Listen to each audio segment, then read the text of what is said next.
So this is Chapter 13, Part 2 of the lecture. So let's take a look at a couple different concepts and how we're going to incorporate those into the cash flow. So first of all, if we look at cash flow from operating activities, the one thing we're going to start off with first is net income. Now we're doing our cash flow on the indirect method. And if you look in the book, there's both the direct and indirect method. But the direct method is where you take and restate everything into a cash receipts and a cash payments method. That's very difficult to do, and it relies upon keeping a separate set of records. The indirect method starts with net income and then makes adjustments to restate that as cash flow. And that's what we're going to do. We're going to use the indirect method. So we're always going to start with net income on our cash flow, statement of cash flow. And of course, net income is part of our operating activities. So the first step is we're going to take a look at this concept of depreciation. So depreciation is of course accounted for as an expense for GAAP purposes. So for generally accepted accounting purposes, when we're preparing our financial statements, we're of course including revenues, cash revenues, let's say cash expenses, but then we're also including depreciation expense. Depreciation expense is going to be treated as an expense. Again, it's an allocation of the cost of an asset purchase to be matched against revenues over the useful life of the asset. So in this particular case, we've got cash revenue of 100, expenses of 60, and the depreciation expense of 20. So for accounting and GAAP purposes, we would be reporting net income of 20. So that's what we would start off with. That would be our income statement would show 20, and we'd start off with 20 on our cash flow. Now, from a cash flow perspective, we have to ask ourselves, is our cash flow from operations 20, or is it something else? Well, first of all, cash revenues, of course, would be cash. Cash expenses, of course, would also be cash. But the question is depreciation expense a cash inflow or a cash outflow? And the question is, it's not. Depreciation expense, although it's an expense for accounting purposes, is really just an allocation of a cost. It is not an actual cash expense each year. So this $20 of depreciation expense does not represent a cash outlay. The cash has already been paid for the equipment in an earlier period. This is just an allocation of that cost. So we really didn't, for instance, write a check for $20 to depreciation expense and pay it to someone. There is no payment of $20. In fact, no cash at all of $20 has left the company. So really, from a pure cash flow perspective, we really have $40 from operations. So how are we going to restate our net income? We're going to add back depreciation. So on our statement of cash flows, that's always the first thing that we're going to do, is we're going to add back depreciation expense to our cash flow of 20. And so now we can see that our increase in cash, if we add those two together, would be 40. And that, in fact, is our true cash flow, 40. So let's take another example. Let's say that we had a gain or a loss on a sale of an asset. In this case, let's assume that the net book value of the asset is 10. And let's say that we sell it for 20. That would give us a gain of 10. Let's say that our cash revenues were 10. Our cash expenses were 60. Now, if we had a gain, this gain would be included in our net income. So we'd have $50 of net income. We'd also have the proceeds from the sale of the asset, which would be 20. Okay, so in this particular case, it looks like we have $50 of net income and $20 from an asset sale. It looks like we have $70 of cash. Is that really the case? So first of all, what we're going to do is, again, start off with $50. That's our net income. And we're going to make adjustments from that point of view. The question is there something wrong here? First of all, the gain on the sale of assets is included. Number one, it's already included in this asset sale. The gain also relates to an asset sale. Let's say this is a sale of land. Okay? So the sale of land is an investing activity. So let's say that this is the sale of land. So from the sale of land, we've realized $20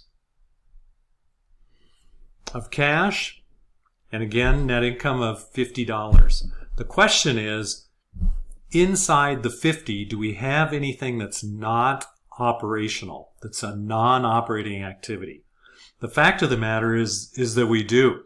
This $10 million relates to, or the $10 relates to the asset sale. It's included in the 20. So we've double counted it. We've included it in this 20 here. We've got $10 of gain there, and we've got $10 of gain there. We've got a non-operational gain in our operating activities. It's not an operating activity. It relates to an investing activity. The $10 belongs in the $20. Therefore, it has to come out of the $50. So the way we would want to show it is we would want basically to show, from a cash flow perspective, we'd want to show operating activities of 40 and investing activities of 20. We really only have generated $60 from these activities. So what we want to do is we want to subtract the gain on the sale of, let's say, land. We want to subtract $10. Number one, because it's a non-operating activity and it belongs in investing activities. And number two, so we don't double count it. So we don't include it in net income and include it in the sale of the land.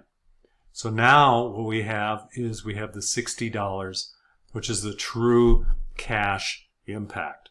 We receive $20 from the asset sale, and we achieve $40 from the operating activities on a cash flow basis. 40 plus 20 is 60. It's not 70. We didn't realize 10 of gain plus another 10 of gain on the asset sale. There was only 10 on the asset sale, which is a non-operating activity, which is an investing activity. Therefore, the entire 10 should be associated with the sale of land. It should only be included once. So that's how we're going to make adjustments for any gains or losses. Losses would be added back, just like our depreciation is an expense. Losses would be added back. Gains are subtracted out. The last example we're going to go through is how we're going to handle current assets and current liabilities. And you're probably asking, why would that be in operating activities? But that's going to be part of our operating activities.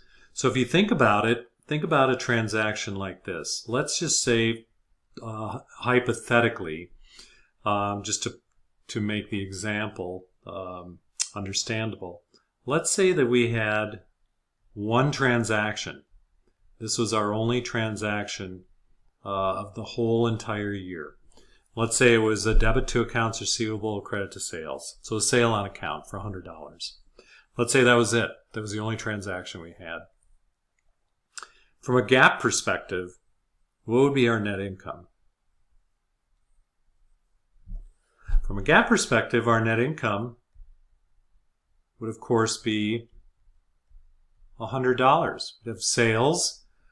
We'd have no expenses, and so therefore net income would be $100. From a cash flow perspective, have we received any cash? The answer is 0. So here we would have to make an adjustment for any changes in accounts receivable any changes, in fact, for any current assets or current liabilities. So we would have a separate section that would be entitled Changes in Current Assets and Current Liabilities. But in this particular case, we'd have net income of $100, which would be our GAAP net income. But then we'd have to adjust that for an increase during the year, increase in accounts receivable, because we went from 0 to 100. So increase in accounts receivable is $100. And of course, if we add those together, the increase in cash is 0. And in fact, we didn't have any cash come in at all in the year. And so that's correct. So we would have to adjust for any changes in any current asset or current liability. And the rule is that any increase in current asset is a decrease in cash. So that would be a negative to cash. And any increase in our current liability would be an increase in cash. So it would be a positive to cash. And if you think about it, the easiest way to probably think about this would be, think about this in reverse. If accounts receivable is going down, that must mean we're collecting it. So cash, in fact, would be going up. And if accounts payable were going down, that must mean we're paying our accounts payable, which means cash would be going down. So again, current assets, they move in opposite directions.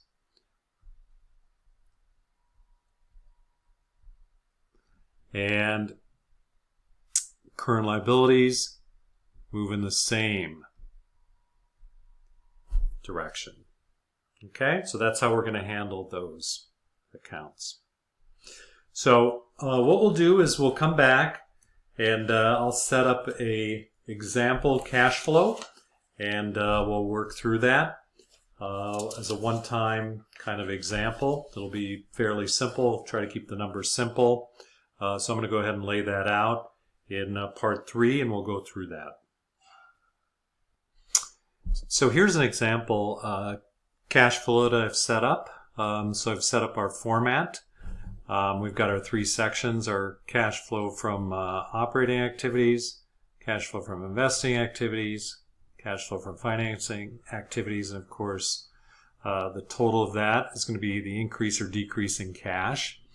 And over on the right hand side, I've got the balance sheet. I've got the current year balance sheet and last year's balance sheet set up, and then of course the figures for each. So right away we can tell that the change in the cash is 2. So I know right now that I'm going to end up having a increase in cash of $2. So in effect, I already know the answer to our cash flow. I'm going to want to make sure that all my sources and uses of cash are going to end up being a positive $2 in this particular case, because that is the change in cash. Now I just have to account for all the other changes. So the first thing I'm going to do is just go ahead and calculate all the differences in all the accounts. So we have a change of 5 in accounts receivable, 4 in inventory, 6 in equipment, 1 in accumulated depreciation, minus 5 in land, accounts payable down 2, dividends up 1, and retained earnings up 2. So again, if we were to look at all of our differences and add those together, we should have basically the same difference. And actually, I think I've made a mistake here. And sorry about that. I left off common stock. Common stock changes an increase of 10. And so we've got a change of 11. And actually, accumulated depreciation goes negative, an additional negative 1. So we've got 11. So again, all of our changes are equal. So if we account for all of the changes except for cash, we should end up with a positive 2, which is the change in cash. And that's what we're going to